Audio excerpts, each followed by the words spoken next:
வந்துட்டீங்க. ரொம்ப மகிழ்ச்சி, வாழ்த்துக்கள். பணமலை தாளகிரீஸ்வரர் கோயில். இந்த கோயில் பாத்தீங்கன்னா பனமலை அப்படின்ற பேர் இருக்கு இல்லையா, பனைமலை, பனை மரம் சூழ்ந்த ஒரு மலை என்பதாலே அது பனமலை தான் கேட்கக்கூடாது. இப்ப இல்ல, பனைமலை ஈஸ்வரர் தான் கல்விட்டு வருது பின்னாடி. ஆனா இப்ப சமஸ்கிருத பேர் வந்து தாளகிரீஸ்வரர். தாளகிரி அப்படின்னா பனைமலை. நான் சமஸ்கிருத தாளகிரி, தாளம்னா பனை. அப்ப பனமலை என்ற ஊரை தான், அந்த மலை தான் தாளகிரி அப்படின்னு சொல்றாங்க. ஆக பனமலை தாளகிரீஸ்வரர் கோயில் என்று இப்ப அழைக்கப்படுது. விழுப்புரம் மாவட்டத்தில் அனந்தபுரத்துக்கு அருகில பனமலை அப்படின்ற ஊர்ல தான், ஊருக்கே பனமலை தான் ஊர் பேரு. இந்த மலை மட்டும் இல்ல, இந்த ஊருக்கே பனமலை ஒரு தனி ஊர், வில்லேஜ். அப்ப அந்த மலையை சார்ந்தா ஊருக்கே பேர் வந்திருக்கு இல்லையா. அந்த மலையை சார்ந்தான் அந்த ஊருக்கே பேர் வந்திருக்கு. உங்களுக்கு தெரியும், இந்த மலை வந்து பாத்தீங்கன்னா சுற்றிலும் வந்து சின்ன மலை எல்லாம் பிரம்மாண்டமான மலை தான். பார்த்தா உங்களுக்கு தெரியும், நல்ல பெரிய மலை. இந்த ஏரியாவுக்கு பெரிய மலை, மலைகளால் சூழப்பட்ட ஒரு பகுதி. இப்படி மலைகள் இருப்பதாலே மிகப்பெரிய ஒரு ஏரி இருக்கு. விழுப்புரம் மாவட்டத்தில் இல்ல, தமிழ்நாட்டில் ஒரு 3வது இடத்துல இந்த மலை வைக்கப்படும் மிகப்பெரிய ஒரு ஏரி. இந்த ஏரி தான் வந்து இந்த நந்தன கால திட்டத்தெல்லாம் வந்து செயல்படுத்துறாங்க. காலை விட்டு வச்சுருக்காங்க. பெரிய ஏரி, நல்ல ஒரு இயற்கை எழில் சூழ்ந்த ஒரு பகுதி. ஒரு பக்கம் பார்த்தால் இந்த பறந்து விரிந்த ஏரிகள் ஒரு கடல் போல நமக்கு காட்சி அளிக்கும். இன்னொரு பார்த்தா வயலும் வயல் சார்ந்த பகுதி, மருதம் இல்லையா. இது வந்து நெய்தல், இது மருதம். அப்புறம் மலை சார்ந்த பகுதியும் குறிஞ்சி பார்த்துருப்பீங்க. அப்புறம் குறிஞ்சி சார்ந்த காட்டு பகுதி வந்து முல்லை பகுதி. அப்ப குறிஞ்சி, முல்லை, மருதம், நெய்தல், பாலை. ரொம்ப இப்பதான் ஆரம்பிக்குது பாலை இந்த சீசன். இப்படி 5 நிலத்துக்குமான ஒரு கோயில் அப்படின்னு இது சொல்லுவாங்க. வரனே சொல்லும்போது 5 வகை நிலத்துக்கும் ஏற்ற ஒரு கோயில் இது. நீங்க மழை காலத்துல வந்தீங்கன்னா இங்க நல்லா பச்சை பசேல்ன்ற ஒரு பகுதி இருக்கும். வயல்வெளி பகுதி, நாட்டு நடுதல், ஏற்படுதல் பயங்கரமா இருக்கும். இப்பயே ஒரு அப்படி தெரியும் உங்களுக்கு, ரொம்ப ரம்மியமா இருக்கும். இப்போ இந்த சீசன்ல கொஞ்சம் வறட்சியா காணப்படும். ஏன்னா ஒரு இயற்கை எழிலான ஒரு ஏரி சொல்லக்கூடாது. ஏரி பார்த்தாதான் அது கடல் மாதிரி தெரியும். தண்ணி இருக்கும்போது தண்ணி இங்க மட்டும் இல்ல, பல இடத்துல இல்ல, செங்கல்பட்டு தவிர. அதனால அதை பாத்துக்கோங்க. எனக்கு அப்படியான ஒரு சூழல். இந்த கோயில் வந்து பாத்தீங்கன்னா 2ஆம் நரசிம்மவர்மன் என்கிற ராஜசிம்ம பல்லவனால் கட்டப்பட்ட கோயில். இதுக்கு பக்கத்திலே மண்டகப்பட்டு இருக்கு. அதுதான் வந்து ரொம்ப பழமையான குடவரை. தமிழ்நாட்டிலே முதல் குடவரை என்று நாங்கள் ஆய்வாளர் நிறைய ஆதாரத்தோட சொல்லுவோம். ஆனா இன்னும் ஏனோ பிள்ளையார்பட்டி என்ற அந்த பகுதி மக்கள் பிள்ளையார்பட்டி என்றோம். இந்த பகுதி வந்து மண்டகப்பட்டு சொல்றோம். அப்படிலாம் இல்லை. பொதுவா சில தன்மைகள் இருக்கு. நான் பலமுறை விளக்கியிருக்கோம். மறுபடி அருணேஷனும் தெரியும், பல விஷயம் சொல்லியிருக்கோம். இந்த மண்டகப்பட்டு இங்கிருந்து பக்கத்துல ஒரு 15 கிலோமீட்டர் தொலைவில் இருக்கு. மண்டகப்பட்டு 15 கிலோமீட்டர் வரவழியில மண்டகப்பட்டு. அதுதான் தமிழ்நாட்டில் முதல் குடவரை. அப்ப பல்லவர்கள் தமிழ்நாட்டில் முதல்ல அறிமுகப்படுத்துறாங்க. முதல்ல உங்களுக்கு தெரியும், மௌரியர்கள் இந்தியாவில் முதல்ல, அப்புறம் குப்தர்கள், அப்புறம் வாக்காளர்கள், அப்புறம் சாளுக்கியர்கள், அப்படியே தமிழ்நாட்டில் இவங்க. ஆக தமிழ்நாட்டில் ஒரு கட்டடக்கலையை திருப்பு முனை ஏற்படுத்துறதுன்னா பல்லவர்கள் தான். அந்த வகையில் ஒரு புதிய ஒரு பரிமாணத்தை இங்க தோற்றி வச்சாங்க. பல பேர் அங்க அப்படியே வருது, அந்த கலை பரவுது. ஏன்னா மலையை குடைந்து குடவரை உருவாக்குற ஒரு கலை. இது முன்பெல்லாம் கோயில் எல்லாம் எப்படி இருந்ததுன்னா செங்கலாலும், மரத்தாலும், சுதையாலும், உலோகத்தாலும் கட்டப்பட்ட கோயில்கள். அவையெல்லாம் அழியக்கூடிய பொருளாக கட்டப்பட்டவை. திட்டமிட்டு இல்லை. ஏன்னா கல்லுனாலே அது ஈம சின்னத்துக்கு பயன்படுத்தினார் ரொம்ப காலமா. உங்களுக்கு தெரியும், 2000 வருஷம் முன்னாடி பாத்தீங்கன்னா கல் வந்து ஒரு ஈம சின்னம். செத்து போயிட்டாங்கன்னா கல் எடுப்பாங்கல்ல, கருமாதிக்கெல்லாம் கல் எடுத்து நடுகள். அப்ப நடுகள் வழிபாடு கல்லை வந்து ஈம சின்னத்துக்கான ஒரு பொருளா வச்சிருக்காங்க. நீங்க பார்த்தா உங்களுக்கு தெரியும், 3000 ஆண்டுக்கு முன்னாடி எல்லாம் இறந்து போனுடைய உடலை வந்து புதைக்கிற பொழுது அது புதைச்சோ அது எரிச்சோ பண்ணும்போது சுற்றிலும் பார்த்தா பாறாங்களை வட்டமா வைப்பாங்க, இல்ல கல்ல குவியலா குட்டுவாங்க, இல்லைன்னா 4 பலகல்ல வச்சு அதுல புதைப்பாங்க. இப்ப கல்வட்டம், கற்குவியல், கல் திட்டை, அப்புறம் நடுகள், குத்துக்கள், நெடுகள், இப்படி பல வகையான கல்லை தான் வந்து பெருசுதான் பயன்படுத்துறாங்க. ஈமச்சினமா இறந்து போன நினைவாக வைக்கிறது. எனவேதான் பின்னாடி இந்த வரலாற்று முற்பட்ட காலம் மக்கள் காலத்துக்கு பிறகு வரலாற்று காலம் தொடங்குது இல்லையா, சங்க காலம். அப்ப நினைக்கிற கல்லுனாலே அந்த ஈமத்துக்காக ஒரு இறந்து போன ஒரு சின்னம் சொல்லிட்டு அதை மறுத்து என்ன பண்றாங்க. ஆனா என்னவோ கோயில் உருவானது என்னவோ இந்த இறந்து போன மூத்தோர் வழிபாடுதான். ஆனாலும் பின்னால என்ன பண்றாங்க, இதை நீக்கிட்டு அவங்க என்ன செய்யறாங்க, செங்கல்லையும் சுண்ணாம்பையும் மரத்தையும் உலோகத்தையும் பயன்படுத்தி இந்த கோயில் கட்டுற படியே சங்கால் நிறைய பண்றாங்க. உங்களுக்கு தெரியும், சங்க இலக்கியம் நிறைய கோயிலை பற்றி குறிப்பு வருது. அப்புறம் நிறைய கோயில் பத்தி பாடியிருக்காரு. ஆலக்கோயில், மகுடி கோயில், சோடி கோயில், கரக்கோயில், நாடகோயில் என்று பல கோயிலை பற்றி குறிப்புகள் அப்புறம் பாடியிருக்காரு. ஆனா அவர் காலத்தில் உள்ள கோயில் அப்படி எதுவுமே இல்லை. அப்படி இப்படியான கோயில இருந்திருக்கு. ஏன் இல்லைன்னா அதெல்லாம் செங்கலால் கட்டப்பட்ட கோயில். நிறைய சங்க இலக்கியம் வந்து சொல்லும், விட்டம், அதாவது விட்டம் வீழ்ந்தன மணிப்புறா தொடர்ந்து மறைஞ்சோர் மாடத்து அப்படி நிறைய பாடல்லாம் வருது. நிறைய கோயிலா இருந்திருக்கு. அதுல எப்படி எவ்வளவு மோசமான இருந்தது வருது. அப்பதான் இங்க மண்டல்பட்டுன்ற ஊர்ல இந்த முதலாம் மகேந்திரன் என்ன பண்றான் நினைச்சு பாருங்க, 5 கிலோமீட்டர் தூரம் மலை, அதாவது மொழியாக அறிமுகப்படுத்திட்டாங்க. இருந்தாலும் இங்க புதுமுகம் புதுசா அறிமுகப்படுத்தலாம். அவன் சொல்லும்போது அவன் சொல்றான், ஏதத்து அனிஷ்டகம் அதனமும் அலோகம் அசுதம் விசித்திர சித்தேன நிர்மாபிதம் நிருபேன பிரம்ம ஈஸ்வர விஷ்ணு லட்சிதாயுதனம் அப்படின்னு ஒரு கல்வெட்டாங்க இருக்கு. இது சமஸ்கிருத கல்வெட்டு. இருந்த எழுத்துல ஏத்துக்காங்க. இதுல என்னன்னா, செங்கல் இல்லாமல், மரம் இல்லாமல், சுதை இல்லாமல், உலோகம் இல்லாமல் விசித்திரமான சிந்தனையுடைய விசித சித்திரன் என்கிற அரசன் இங்கே குடவரை உருவாக்கினான். யாருக்கு தெரியுமா? மும்மூர்த்திகள், சிவன், விஷ்ணு, பிரம்மா. இது பேர் லட்சுமி. அவனோட பேர் நிறைய பேர் அவங்க. அப்ப மொத்தம் முதல் குடவரையே நீ மாமல்ல குடத்தை பார்த்து ரொம்ப வேந்து பாராட்டுறோம். ஆனா அதுதான் அடிப்படை எங்க பக்கத்துல இங்கிருந்தா போயிருக்கு. அப்ப அங்க பண்ணலாம் இல்ல, அங்க பண்ணல, அவ்வளவு அழகா பண்ணலாம். ஆனா என்னமோ தெரியல இந்த பகுதியில். ஏன்னா இங்க சமண சமயம் ரொம்ப செழித்து இருந்தது இல்லையா? முதல்ல வந்து யாரோ ரொம்ப கூட பஸ்ல கேட்டாங்க, யாரும் நண்பருக்கு தெரியல.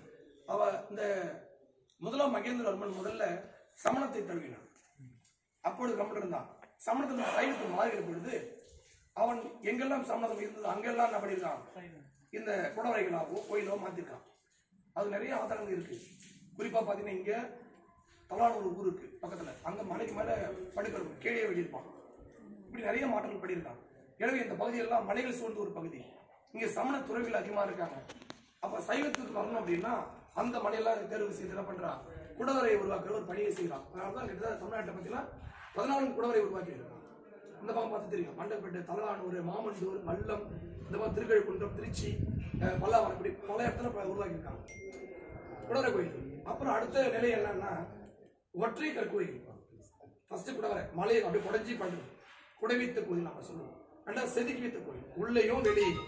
அது மாமல்லபுரம் பஞ்ச பண்றதுங்கள். அப்புறம் பாத்தீங்கன்னா கட்டி வைத்த கோயில். அப்ப குடைவித்த கோயில், செதுக்கி வைத்த கோயில், அப்புறம் கட்டி வைத்த கோயில்.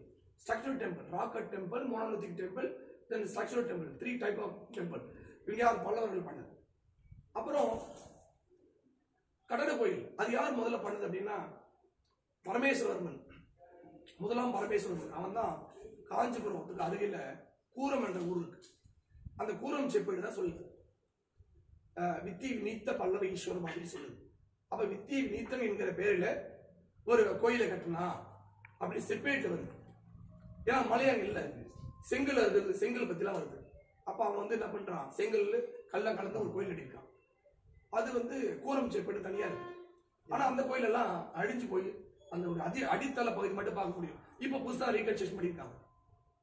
அப்ப அப்படி பாத்தீங்கன்னா இந்த 2ஆம் நரசிம்மவர்மன் என்கிற இந்த ராஜசிம்மன் தான் கட்டின கோயில் தான் நமக்கு இப்பயும் நமக்கு இருக்கு. 3 இடத்துல வந்து அதிகமாடி இருக்கான். அது நீர்ல, நிலத்துல, மலையில. 3 நீர், நிலம், சொல்ற மலை, ஆகாயம் அப்படின்ற மாதிரி பஞ்சபூத்திரம் 3 வந்துடும். அப்ப நீர்ல கட்டின கோயில் மாமல்லபுரம் கடற்கரை கோயில், நிலத்துல கட்டினது காஞ்சி கைலாசன கோயில், மலையில கட்டினது இந்த தாளகிருஷ்ண. ஆக அந்த பனை மரத்துக்கான ஒரு தொடர்பு இருந்தா கூட நம்ம வரலாறு தெரிஞ்சுக்கணும் இல்லையா? ஒரு வகை அந்த பயணமா இருந்தாலும் அதையும் தெரிஞ்சுக்கிட்டு அதோட இருக்கிற வரலாறு நம்ம தெரிஞ்சுக்கணும். அப்படி இந்த 2ஆம் நரசிம்மவர்மன் என்கிற ராஜசிம்ம பல்லவனால் கட்டப்பட்ட கோயில் ஆட்சி காலம் பார்த்தீங்கன்னா 690 முதல் 722 வரை. அப்படியானால் இது வந்து கிட்டத்தட்ட 7ஆம் நூற்றாண்டுக்கும் 8ஆம் நூற்றாண்டுக்கும் இடைப்பட்ட ஒரு காலம். அப்பதான் கோயில் கட்டிருக்கோம் இல்லையா? ஆனா இதே காலத்தில் சுந்தரர் வாழ்ந்திருக்கார். 63 நாயன்மார்கள்ல சைவ சமய குரல்ல முக்கியமானவர் சுந்தரர் மூர்த்தி நாயனார். அவரும் வாழ்ந்திருக்காரு. அவரே பாடுறாரு, காடவர் கோன் கலைச்சிங்கன் அடியார்கள் அவர் பாடுறாரு. இந்த காடர் கழிச்சவன் யார் அப்படின்னா அவன் வந்து இந்த ராசிம பல்லவன் என்று நம்மளாம் அறிஞர்களாக சொன்னாங்க. காலம் சரியா வருது, ஆனாலும் அவர் பாடவில்லை இந்த கோயில் பத்தி. ஏன்? அதுதான் ஆராய்ச்சி. அப்போ மகேந்திரமன் நிறைய குடவரை பண்றான். மண்டகப்பட்டு இருக்கு, தலைவங்க தனியா சத்துரு மல்ல ஈஸ்வரன்ற கோயிலே இருக்கு. அப்புறம் இதே ராசிம பல்லவன் வந்து கைலாசம் கட்டியிருக்கான். அங்கேயும் பிரம்மாண்டமான கோயில். அன்னைக்கு தமிழ்நாட்டுல அந்த ராசிமுனை ஆட்சி காலத்துல அப்படி ஒரு பிரம்மாண்டமான அழகான கோயில் யாருமே பார்த்தது. ராஜராஜனே சொல்றான் வியந்து, பெரிய திருக்கற்றலி அப்படின்னு அவ்வளவு சிறப்பா வியந்து பாராட்டுறான்.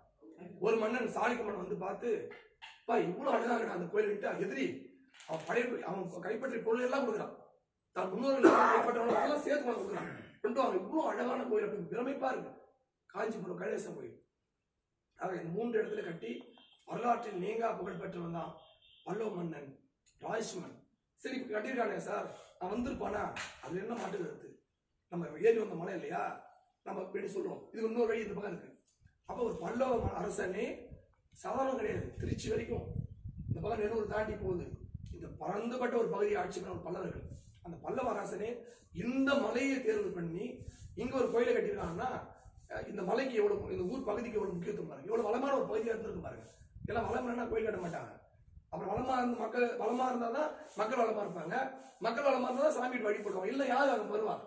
ஒரு வளம் ஊர்ல தான் ஓடுவோம். அப்படிதான் இருக்கும். அந்த வகையில இந்த ராசிமன் கட்டி கோயில் 1003 ஆண்டுகள் ஆகுது. தஞ்சை பெரியவருக்கு முன்னாடி. அப்ப 3 இடத்துல கோயில் கட்டியிருக்காங்க.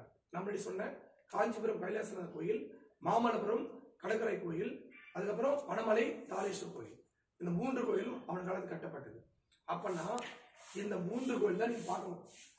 தமிழ்நாட்டுல எந்த கோயில் நீங்க பார்த்தாலும் அதுக்கெல்லாம் முன்னாடி அப்படின்ற அந்த அந்த கதை வந்து உங்களுக்கு பக்கம் வந்து போகும்.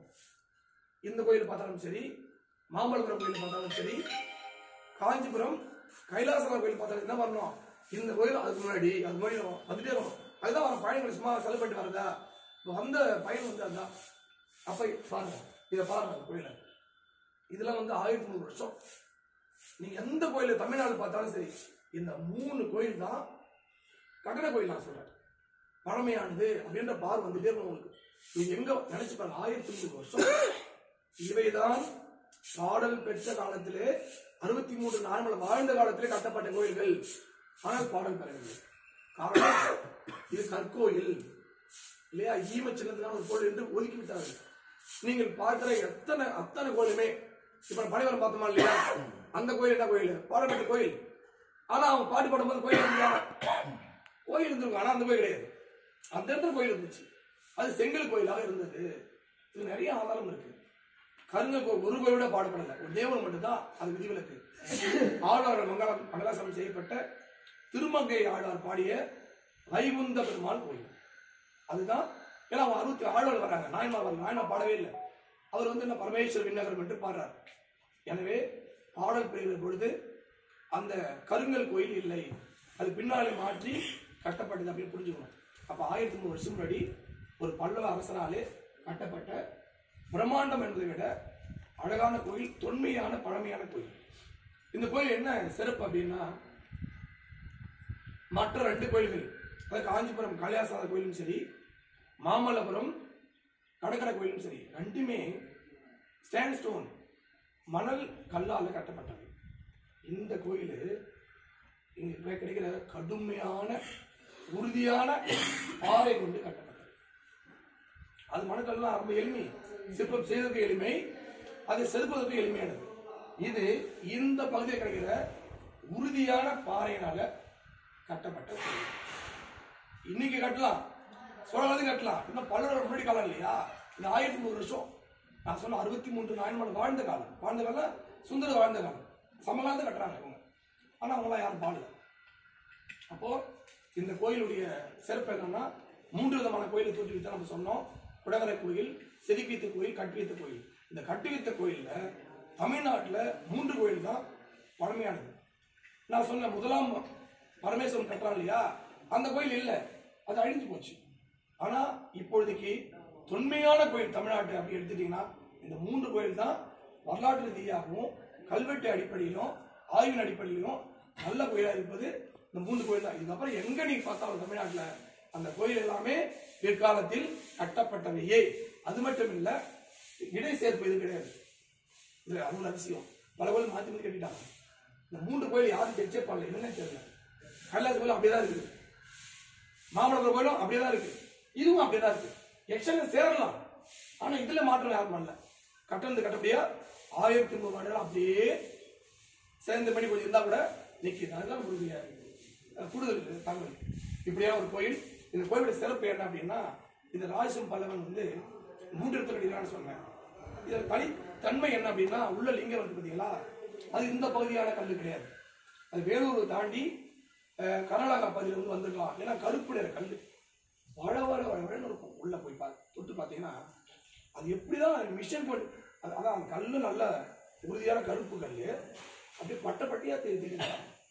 அது பேரு தாரலிங்கம் அப்படின்னு பேரு. தார அப்படின்னா அலை அர்த்தம், அலையா இருக்கும். அலை அப்படி ஒரு மாதிரி 16 பட்டை லிங்கம் உள்ள இருக்கு இல்லையா.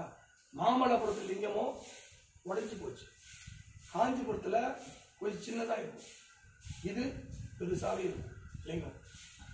இவன் கட்டுமான படி சிறப்பு என்ன அப்படின்னா, இந்த சிம்மங்கள் இந்த கோயிலை தாண்டி இருக்க மாதிரி இருக்கும். பின்னிரு காலை ஊன்றி முன்னூறு காலை தூக்கி திறந்த வாயோட இது காணும். அப்படியே சிம்மமே சிம்மம், அவன் பேரு இந்த ராஜசிம்ம பல்லவன். அதோட எப்படி பண்ணான்னு தெரியல, அந்த ஒரு கலையை வந்து ஊத்திருக்கான். அப்புறம் மகர தோரணம், இதுவும் நீ அங்க பார்க்க முடியாது, இங்க மட்டும் தான் இருக்கு. முதல் ஒரு மகர தோரணத்தா ஒரு பூதவன பாருங்க, சங்கநிதி சண்முக மாதிரி இருக்கிறாங்க. இது இந்த காட்சி கூட முக்கியமானது. இப்போ உங்களுக்கு தெரியும், உபாடம், முப்பாட்டை குமுதம், கண்டம், பட்டிகை, இது வந்து இந்த மாதிரி மர தோரணத்துக்கு பிரசன பகுதி இதெல்லாம் வச்சிருக்காங்க. அடுத்தது உள்ள லிங்கம் மட்டும் இல்லை, குறிப்பா இந்த 2ஆம் நரசிம்மவர்மன் என்கிற ராஜசிம்மன் கட்டிய கலைப்பாடியில சிறப்பு என்ன தெரியுங்களா, அது உள்ள லிங்கமானது எல்லா ஊர்லயும் சிவன் கோயில் என்ன இருக்கும், சர்வர்ல லிங்கம் மட்டும் தான் இருக்கும். ஆனா இங்க சோமாசன சொல்ல வச்சிருக்காங்க. சிவன் பார்வதி கந்தன், சோனா சிவன், மான உமா, சோமாஸ் கந்தன் உள்ள லிங்கத்துக்கு பின்னாடி அந்த சோமாஸ்கந்தன் திருமணி வந்து இது இருந்தாலே அது பல்லவ காலம் என்றும் இவருடைய காலம் என்றும் பண்ணலாம். இதே மாதிரி இங்கேயும் இருக்கும், காஞ்சி கல்யாணத்துக்குள்ளேயே இருக்கும், மாமல்லபுரத்திலே இருக்கும். அப்புறம் பின்னாடி காஞ்சிபுரத்து பல கோயில்ல இது பின்பற்ற. அதுக்கப்புறம் அந்த பாடல்கள் இல்லை. அப்புறம் மும்மூர்த்தி வழிபாடு நான் சொன்னேன் இல்லையா, மண்டகப்பட்டில் மும்மூர்த்திக்கான ஒரு கோயில் சொன்னேன். அது மாதிரி இங்கேயும் நடுவில் சிவன் இருப்பாரு, இந்த பக்கம் பெருமாள் இருப்பாரு, அந்த பக்கம் விஷ்ணு இருப்பாரு. எங்க அர்த்தம் இந்த மும்மூர்த்தி வழிபாடு தான் ரொம்ப நாள் இருக்கு. பின்னாடிதான் நம்ம சைவம் என்றோம் வைணவம் என்றும் பிரிச்சு பிரம்மாவை சுத்தம் ஒழிச்சு முடிவு பண்றேன். அப்பா அவரு அது அவ்வளவுதான், அவரு தாரம் கொடுக்கல அப்படின்னு சொல்றோம். இது ஏன்னா அவர் பிரம்மாவுக்கு ஆலயம் நம்ம போச்சு, அடித்தல் கடவுள் தான் இருக்கும். படைத்தல விட்டாச்சு, காத்தல அப்படி அழித்தல அப்பா ரொம்ப இல்ல அடிச்சுடுவாரு அப்படின்னு அழித்தல பல மீனிங் இருக்கு. நான் சொல்ல ஒரு விகாசம், இப்படி படைத்தல் விட்டுட்டு காத்தலை அழித்தலையுமே நம்ம அப்படியே ஒரு கோயில் இது. இந்த கோயிலோட சிறப்பு என்னன்னா, கருவறை அர்த்தமனம் ரெண்டு இருக்கும். இது என்ன சொல்றது, இந்த கோயில் கல்வெட்டு பார்த்தீங்களா, எழுத்துக்கள் ரொம்ப ரொம்ப பையனை சொல்லு